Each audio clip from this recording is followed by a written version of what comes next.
মংগলদৈ কলেজত আপোনাক স্বাগতম জনাইছোঁ।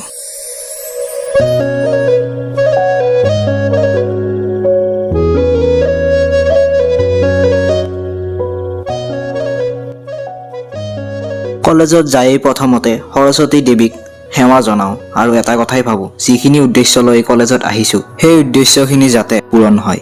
উদ্দেশ্য বেলেগ একো নহয়, শিক্ষা আহৰণ কৰা, জ্ঞান অৰ্জন কৰা আৰু সমাজৰ কল্যাণ সাধন কৰা।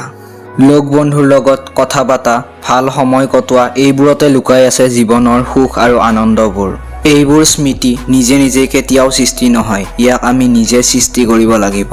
কলেজৰ বইজ কমন ৰুমত কটোৱা সেই সময়বোৰ, খেলা সেই খেলবোৰ সদায় যেন মনত থাকিব।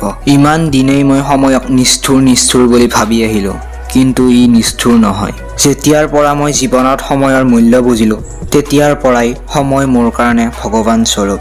যদি আপুনি সময়ক জিকিব পাৰে, তেতিয়াহ'লে আপুনি গোটেই জগতখনকে জিকিব পাৰিব। সময়ৰ সঠিক প্ৰয়োগ কৰি আমি নিজৰ কৰ্তব্য পালন কৰি গৈ থাকিব লাগিব আৰু এনেদৰে ভাল সময়, ভাল স্মৃতি আমি নিজেই সৃষ্টি কৰিব লাগিব।